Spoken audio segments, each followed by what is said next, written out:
Halo teman-teman semua, apakah teman-teman semua tahu apa yang menyebabkan asam lambung seseorang bisa naik? Nah, salah satu faktor asam lambung seseorang itu bisa naik bisa dipengaruhi oleh makanan-makanan yang dikonsumsi mengandung asam yang berlebihan dan dikonsumsi secara berlebihan. Jadi, gimana sih cara kita mengetahui suatu makanan atau suatu bahan mengandung asam atau basa? Jadi, pada video kali ini kami akan melakukan praktikum atau uji coba untuk mengetahui apa yang terkandung dalam suatu makanan atau dalam suatu bahan makanan. Sebelum itu, perkenalkan kami dari kelompok 6.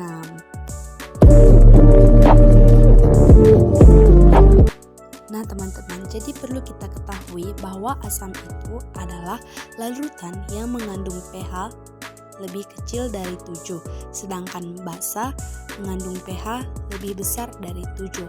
Dan untuk larutan yang netral itu pH-nya sama dengan 7. Ciri-ciri asam yaitu satu, bersifat korosif, yang kedua dapat memerahkan kertas lakmus biru, dan yang ketiga terasa masam. Sedangkan ciri-ciri dari basa yaitu satu, bersifat licin, yang kedua terasa pahit, dan yang ketiga dapat membirukan kertas lakmus merah.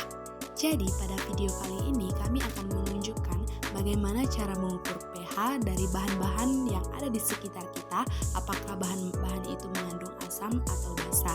Nah, indikator yang kita gunakan itu ada kertas lakmus merah, kertas lakmus biru, indikator universal, dan indikator alami yang terbagi menjadi dua, yaitu ekstrak kunyit dan ekstrak buah naga.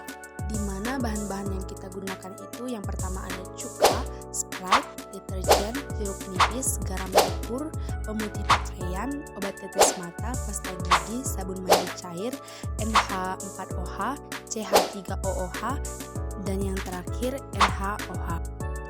Hal yang pertama kita lakukan itu menyiapkan bahan-bahan dan memasukkan semua bahan-bahannya ke dalam tabung reaksi dengan satu persatu.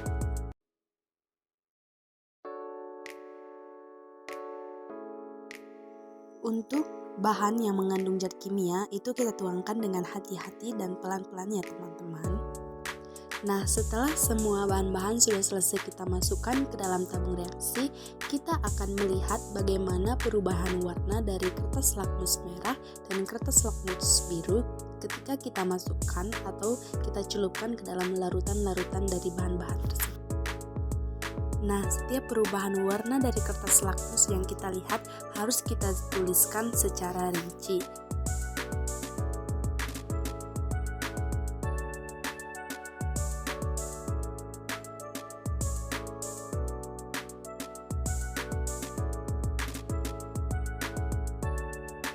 Nah, yang kedua, untuk mengukur pH dari bahan-bahan tersebut, kita bisa menggunakan indikator universal.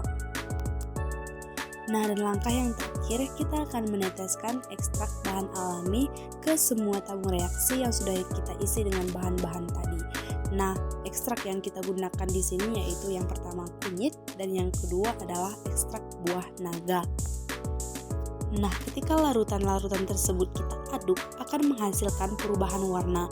Sebagai contoh, ketika kita memasukkan ekstrak buah naga ke dalam larutan pasta gigi, kita akan melihat perubahan warna di sana, di mana ekstrak dari buah naga berwarna ungu tua dan warna dari pasta gigi itu berwarna putih susu.